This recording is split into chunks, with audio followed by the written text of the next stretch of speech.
O Tanjobi omedetou gozaimasu. Isto é japonês para parabéns. O Observador faz 12 anos e, em vez de bolo, oferecemos uma visita ao Japão com a Pinto Lopes Viagens. Assine por apenas 39,90€ e habilite-se a ganhar. 12 anos a escrutinar o poder, 12 mil quilómetros para celebrar. Assine hoje em observador.pt. Arigatou. E na verdade, ao utilizar os primeiros, a sua intervenção inicial, o Portugal, à qual amanhã quer voltar, depois do bastizado feito, não faltam padrinhos a Primeiro-Ministro. E a Gustavo, é essa a lógica?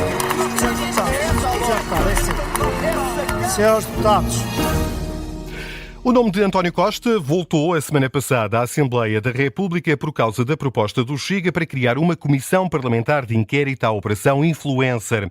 A iniciativa acabou por ser chumbada, mas ainda gerou ataques de parte a parte, com a iniciativa liberal a inventar uma nova síndrome. Está, por isso, na hora do bate-boca da semana. E essa é uma grande falha, Sr. Primeiro-Ministro. é uma armadilha para o país. Por isso, Sr. Primeiro-Ministro, o país quer saber o que é que vai fazer. Muito obrigado, senhoras e senhores deputados. Para além da rejeição da proposta do Chega, a iniciativa ia perdendo por falta de comparência. Para além do Chega, ninguém quis dar um passo em frente para entrar no debate. André Ventura até abriu a discussão, até porque nesse dia, terça-feira, tinha sido conhecida a decisão sobre o julgamento de Ricardo Salgado e o líder do Chega aproveitou para juntar todos os casos judiciais mediáticos dos últimos anos. Mas depois dos cerca de 5 minutos de intervenção de André Ventura, o Presidente da Assembleia da República, Aguiar Branco, fez o que faz sempre, abriu um período para a inscrição dos restantes partidos, o telefone não tocou, o cronómetro foi andando, até que Aguiar Branco deu por encerrado este ponto do debate e quis seguir em frente. Só aí é que as restantes bancadas acordaram. Não tenho nem pedidos de esclarecimento, nem pedidos de intervenção. Senhores deputados, vamos passar para o ponto 3. Creio que o Sr. Presidente agiu como devia agir, não tenho nada a opor àquilo que foi a decisão do Sr. Presidente. Confesso que o grupo parlamentar do PSD não se inscreveu porque entendeu que esta era uma matéria que visava diretamente o governo anterior e julguei eu que o Partido Socialista quisesse fazer a intervenção a seguir ao Chega. Se o entendimento do Sr. Presidente for virar a página para o ponto número 2, tranquilo e concordo inteiramente com a sua decisão. Se o Sr. Presidente quiser voltar a reponderar, o PSD escreve uma senhora deputada para fazer o debate. O senhor deputado põe numa posição que é, vamos continuar para o ponto 3. O líder parlamentar do PSD, já depois do ponto ter sido encerrado, quis voltar atrás, pediu a Aguiar Branco para recuar, mas o Presidente do Parlamento manteve o pé na porta. Por isso, Hugo Soares insistiu. Apelava ao Sr. Presidente que pudesse voltar, perante a minha intervenção, de ter dito que nós estamos disponíveis para participar no debate, reponderar a abertura do ponto e escreve-se o grupo parlamentar do PSD, que foi o único que o solicitou. Ora, se os outros grupos quiserem fazer o mesmo, eu também estou muito à vontade. Se assim não for, Sr. Presidente, se o Sr. Presidente não quiser ter a condescendência de perceber que o que aconteceu é o normal na vida parlamentar, designadamente nestas matérias, então eu queria sugerir o seguinte, que o plenário se pudesse pronunciar sobre a possibilidade de o PSD se poder inscrever neste debate contra a vontade de Vossa Excelência. O líder da bancada do PSD, contra a vontade de Aguiar Branco, quis recorrer da decisão do Presidente. Aguiar Branco antecipou desde logo que este seria um momento caricato que acabou por ser salvo por Rui Rocha, dos Liberais. Eu sei que isto está a dar um bom número amanhã, dizer Presidente da Assembleia da República contra líder parlamentar do partido do qual emerge e que por isso é. Mas a verdade, Sr. Deputado, é que nesta circunstância em concreto, não me leva mal, com a mesma educação, eu coloco à disposição do plenário saber se realmente acha que a posição do Presidente da Assembleia está a ser demasiado restritiva. Para tentarmos ajudar na solução e não pormos pessoas do mesmo partido nessa posição de dissenso, a Iniciativa Liberal recorre da decisão do Sr. Presidente e solicita que passe a votação. Paninhos quentes para aqui e para acolá, acabou por ser a Iniciativa Liberal a apresentar o recurso formal da decisão num arranque de debate muito idêntico às saudosas RGAs, as Reuniões Gerais de Alunos. Bom, e no que toca à substância, já agora, não é? Depois de todos os partidos terem acabado por entrar no debate, com os liberais a serem os mais cáusticos com o Partido Socialista. André Ventura marcou o debate para cavalgar essa acusação de que o PS está sempre envolvido com corrupção, mas Rui Rocha foi o que acabou por gerar mais revolta no PS. O antigo presidente dos Liberais também juntou vários casos que envolvem figuras socialistas, criou uma síndrome nova e terminou com um conselho. Tivemos o chamado síndrome de Fernando Acâncio. Os factos estão todos ali à frente, mas o PS não os vê. Fernando Acâncio tinha a desculpa do amor. Qual era a desculpa do PS nesta matéria? O caso Sócrates estava à frente dos olhos de toda a gente, mas a namorada não viu e o PS não sabia. José Luís Carneiro diz agora que vai fazer um código de ética para o PS. Eu tenho um conselho. Não percam tempo com códigos de ética, senhores deputados do PS, senhor deputado José Luís Carneiro. Basta um preceito simples, o 7º mandamento: não roubarás. Rui Rocha, no debate sobre a criação de uma comissão de inquérito acerca da Operação Influencer, durante o debate, José Luís Carneiro esteve particularmente irritado, chegou a deixar o plenário, com a defesa dos socialistas a ficar a cargo do líder parlamentar Eurico Brilhante Dias. Ao longo dos últimos 50 anos, o edifício de combate à corrupção, da transparência, teve o inegável contributo dos socialistas, desde Mário Soares Almeida Santos até Francisca Van Donen e António Costa. Devo dizer, senhores deputados, não temos medo. Não temos medo de comparar a nossa história com a história da extrema-direita. Eurico Brilhante Dias a sair em defesa do PS e a colar o Chega a partidos como o Vox ou Vítor Orban, que estão também a braços com investigações sobre corrupção.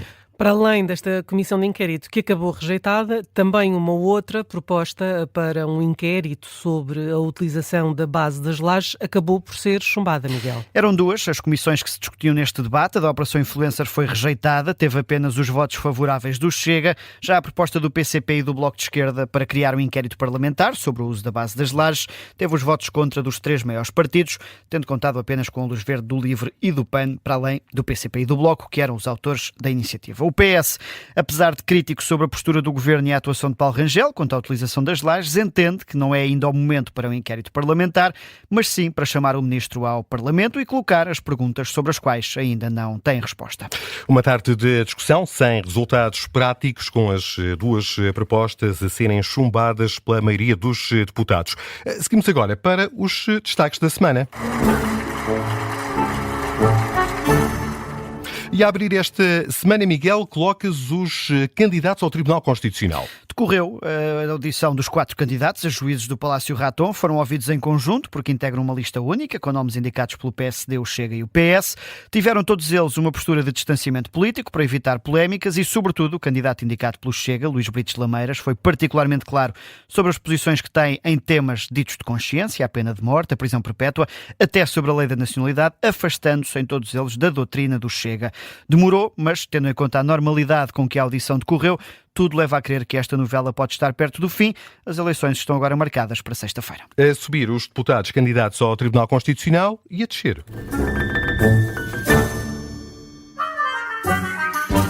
O teu sinal negativo, Miguel, vai para a AD.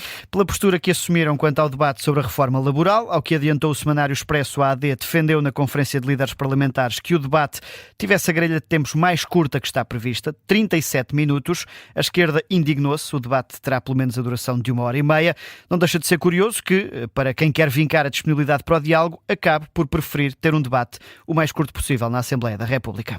Estes são os sinais da semana. Vamos agora ficar a conhecer a agenda para os próximos dias. Esta semana é discutida a proposta do Governo para a criação de uma prestação social única. O tema que tem marcado o debate dos últimos dias vai ser debatido na sexta-feira, a partir das 9 da manhã, na Assembleia da República, com o PS e o Chega a dizerem que estão contra a proposta tal como foi apresentada pelo Governo. Também da manhã de sexta-feira decorrem, finalmente, as eleições para os 4 juízes do Tribunal Constitucional, bem como para Provedor da Justiça, depois do nome de Tiago Antunes ter sido chumbado. Na quinta-feira vai a debate a proposta do Governo para isentar a cobrança de IRS às vítimas de abusos sexuais da Igreja Católica, que vão receber compensações financeiras. Este debate está marcado para quinta a partir das 2 da tarde e, ao final da tarde do mesmo dia, será ouvido o presidente do Ciresp, Paulo Viegas Nunes, mas também o antigo secretário-geral adjunto do Ministério da Administração Interna, António Pombeiro, que se demitiu precisamente por discordar da liderança de Paulo Viegas Nunes. Estas audições são para ouvir a partir das 5h30 da tarde. Tudo para ir acompanhando ao longo desta semana no Observador. E vamos agora, Miguel, à conversa de bastidores.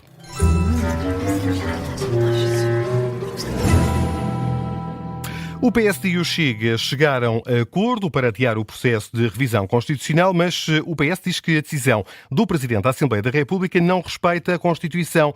Afinal, em que ponto é que está este processo, Miguel? Vamos ver se no final vamos conseguir perceber. Para uns está resolvido, para outros por resolver.